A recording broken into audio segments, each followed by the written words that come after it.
So yun, magandang morning sa ating lahat mga kaibigan. May isa po tayong gagawin, no? Isang Samsung Note model. Ayan o, ang brand. Yan. Check muna natin ang unit. Kung ano ang issue, ano. Ito, hindi pa rin talaga mawawala, ano, sa ating bansa itong mga ganitong unit. Dahil marami pa rin na gumagamit ng CRT type mga kaibigan. Ito na, test natin. Ba, lakas ng ugong. Yan. Walang power ang unit. Walang display ng indicator. Ano? Ayan, buksan na natin upang malaman ang dahilan. Vintage na to, ano, mga kabalita, yung ganitong unit. Matagal na panahon na ito ay ginagamit.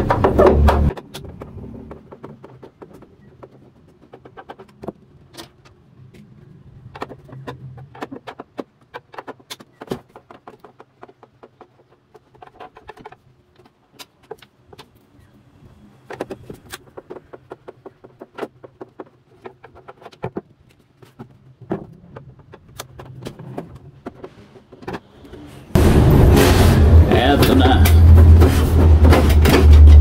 Oh, may screw po.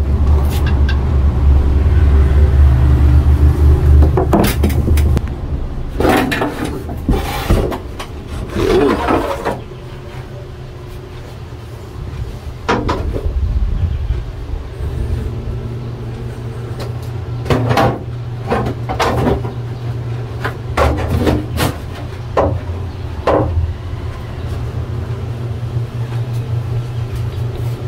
Ito na mga kaibigan, at nabuksan na natin. Ayan. Check muna natin ang fuse, kung gumagana ba o hindi. Ayan. Isa sa mga step ano na lang dapat gawin. Siyempre sa tagal po nito mga kabalita ay talagang may masisira na.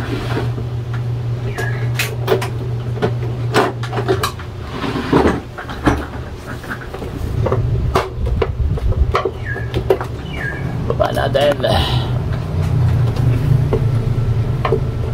Ay, gas ba? Wala.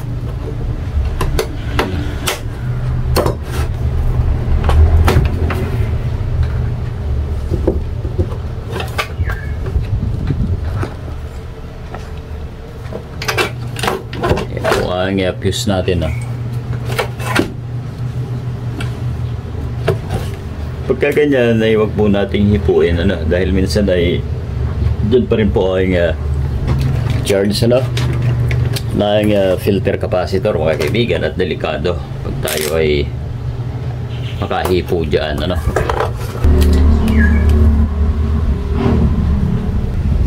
Oh, guys, ayan, good naman ang fuse natin.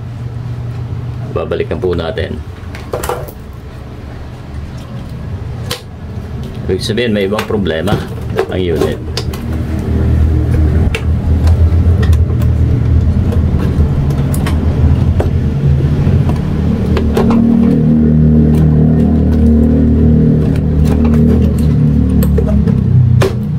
Yan.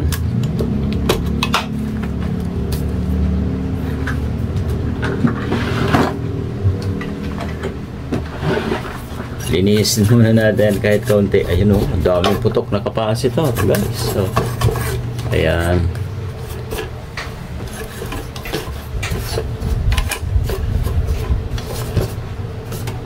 Ayan,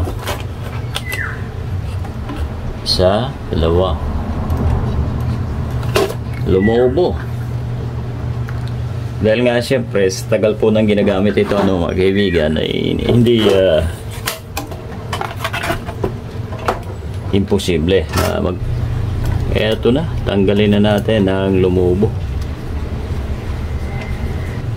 Yan. So ito guys, ang capacitor. isa sa maaaring dahilan na hindi niya pag-power na dahil ito ay putok na po. Supply ito doon sa ating, hindi tayo nagkakamali dito sa vertical IC, no, mga kaibigan. Papalitan po natin, malaman kung gagana na po ang ating unit.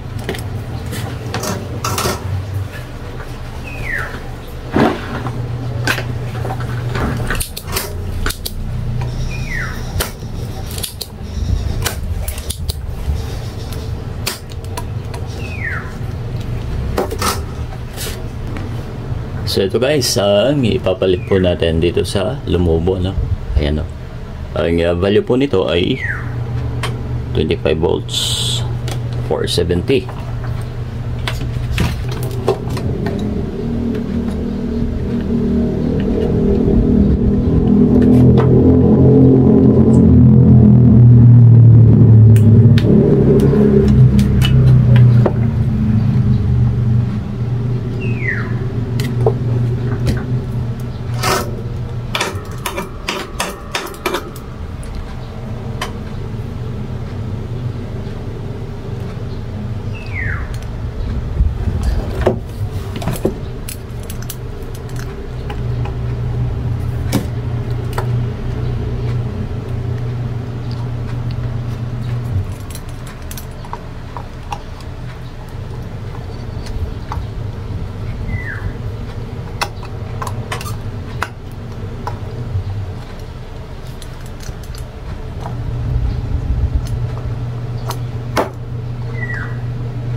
Ito guys, hinangan din natin ang mga posible na may lost connection, ano, yung regulator ay halos umaangat na.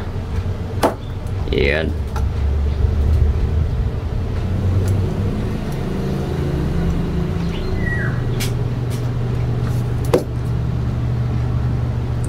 Kasi nga sa tagal ng panahon ito ay ginagamit, maraming umaawang na hinang.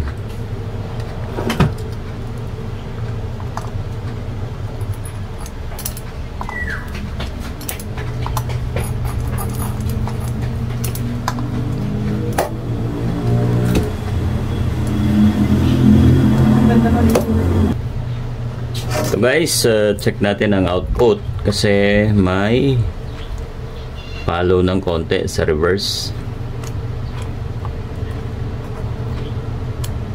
Pagka yan ay leak or shorted,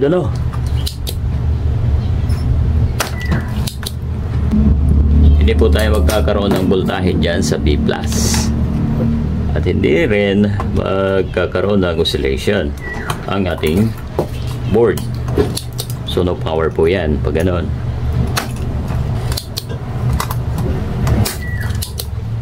Ihahang po natin yan ng the best na ginagawa, para malaman kung may sira nga ba ang ating horizontal output, mga kaibigan. Ayan.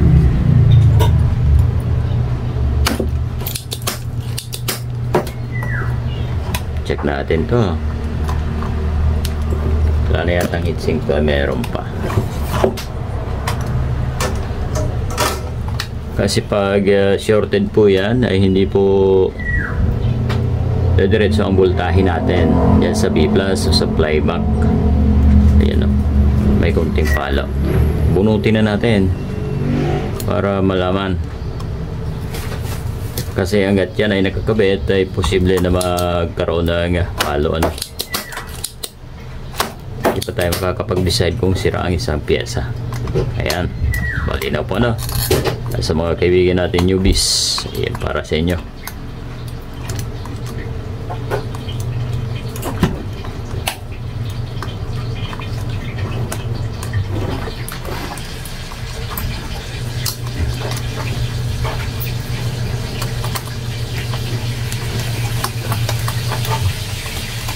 Yan na.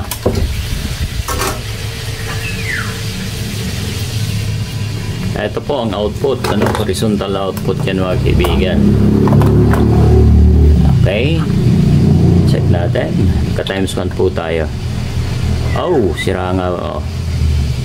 Dapat walang deflection ang ating multimeter. Ayan, ito yung forward. Kasi ito ay NPN transistor. Ayan, leak mga kaibigan ang ating horizontal output. Eto, magkakaroon na po ito ng voltahe dito sa ating B+. Kasi tinanggal na po natin yung isang problema. Subukan natin. Check tayo ng voltahe. Ayan, lagay lamang doon sa ground ang negative probe mga kaibigan. At lagyan natin.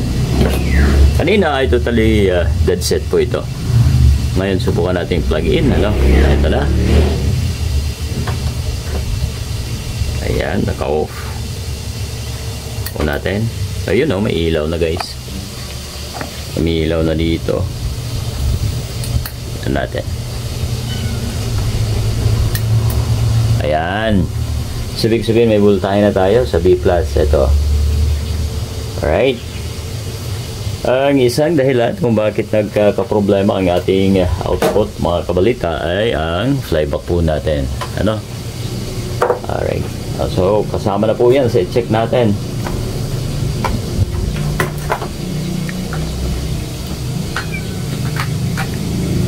Since tayo ay may B+ na po. So, hanap po tayo ng pamalit.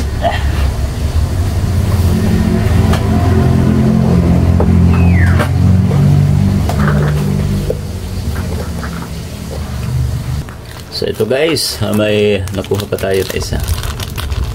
Tagal na rin to sa lagayan ko. Ayan, ang number ng dati niya, ito.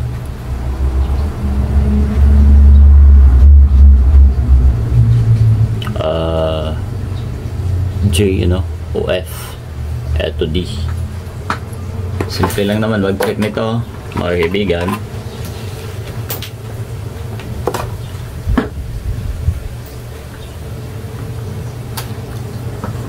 Since ito ay transistor lamang, kita po natin.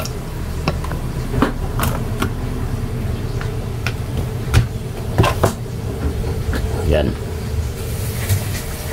NPN. Ayan, oh, sira din. Ay, naka-DC tayo.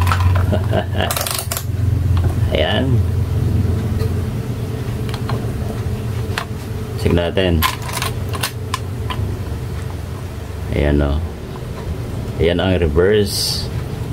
So, kailangan dito sa collector ID ang papalo, pag na-reverse natin. May kunti dito sa ating emitter. So, good po yan, pagka ganyan, mga kaibigan. Again. Yes, ito ay NPN. Negative, positive, negative, Alright. Ayan. Yan yung forward natin. Dapat papalo po yun, Ito reverse naman, Pag reverse, hindi papalo dyan sa gitna. Dahil yan ay collector. Dito sa emitter, dyan po ang papalo ng konti. Pagka ganyan ang output, ang reading, good po yan mga kaibigan. Ayan. So, lagyan na natin sa heatsink.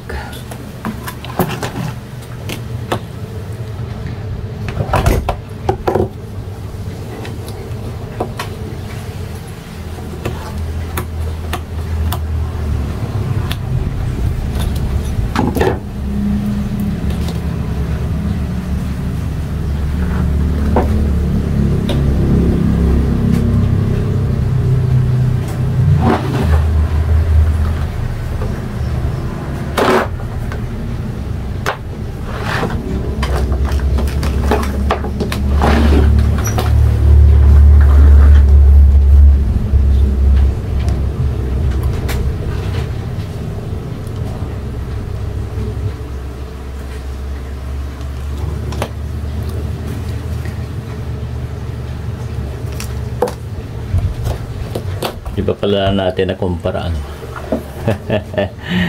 ay ulitin natin ang test para naman yung iba ay matuto na mag-test nito, ito dalawang output natin. Ayan. Ito yung dati ano. Ayan o. Sa forward po natin at pag-test, yan po ang reading. Pag na-reverse, ay follow pa rin mga kaibigan. Itong collector at base natin na dapat po sana ay wala yan. Dahil ito, tingnan natin natin. Yun. So, malaki ang pagkakaiba mga kaibigan. Alright, lagay na po natin to.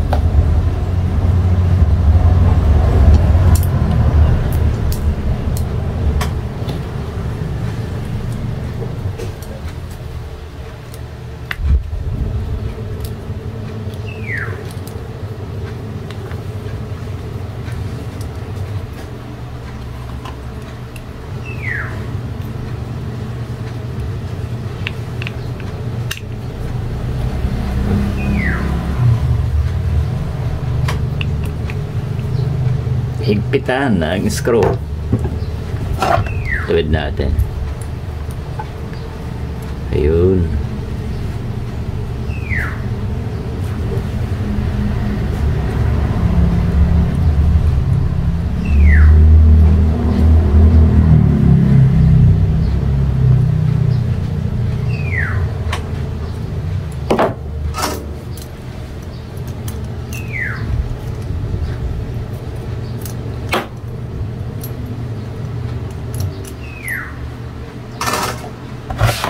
So, ilagay na natin mga kabalito, ano? There we go. So, yun na guys, nailagay na natin ang output. Hinangan na natin at maya maya i-test natin. Ayan na.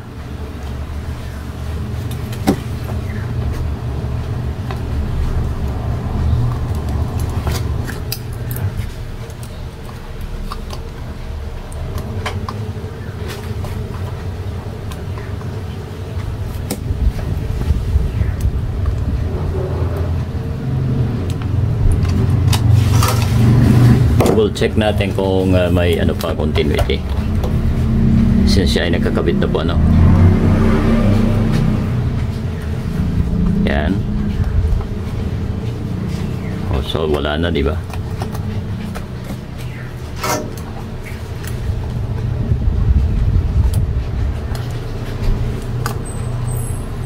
Ngayon sa pag load, ano, ay wag na munang i-load ang collector natin o kaya naman B+, mga kaibigan. Pitik-pitik lang sa pag-plug in para hindi masibak agad ang kinabit natin. Alright, ito na. Voltahe tayo. Voltage measurement, ano, mga kaibigan. Ang gagawin natin, ayan, papasilaw, oh.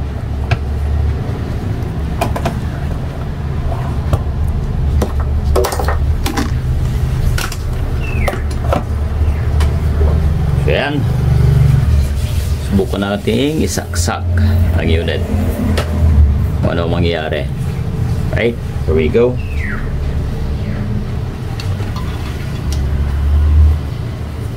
Tutukan natin ng B+.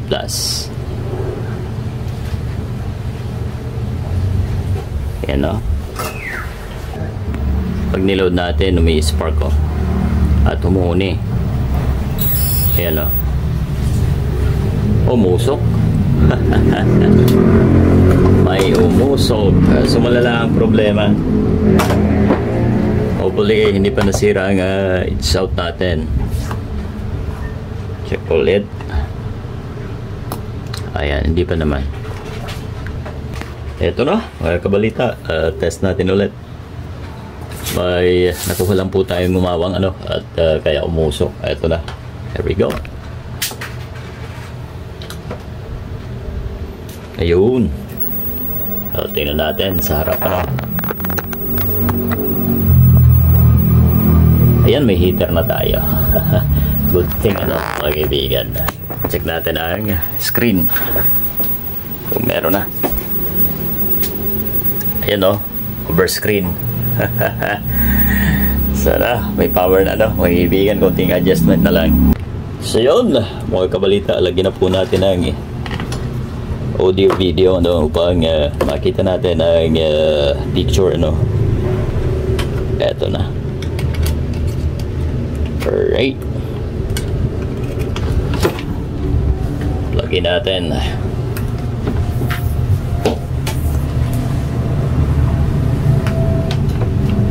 And check natin ang harap.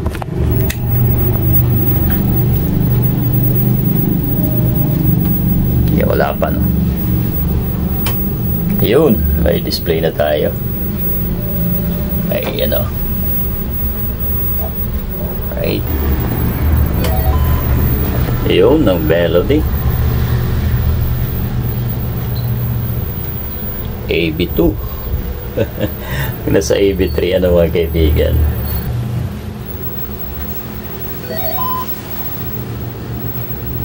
Cut the drama. Ayun. Use Sunsilk Anti-Dandruff, Okay na, a 2-in-1 solution with tea tree oil and aloe vera to remove dandruff for a healthy, smoother hair. Okay? Pagod na ako. So, ito po ang sira na pinalitan lamang po natin. It's out, Sunsilk. Alright. Nakamovie na ako. Punutin natin ang tangingay. So yun po, minsan pa ay ating nagawa ang isang old model na TV, mga kaibigan, isang old model na Samsung, mga kabalita ang ating binahagi po sa inyo lahat, mga kaibigan. Maraming salamat sa inyong pagtutok at pakilike naman po ang ating videos, mga kaibigan.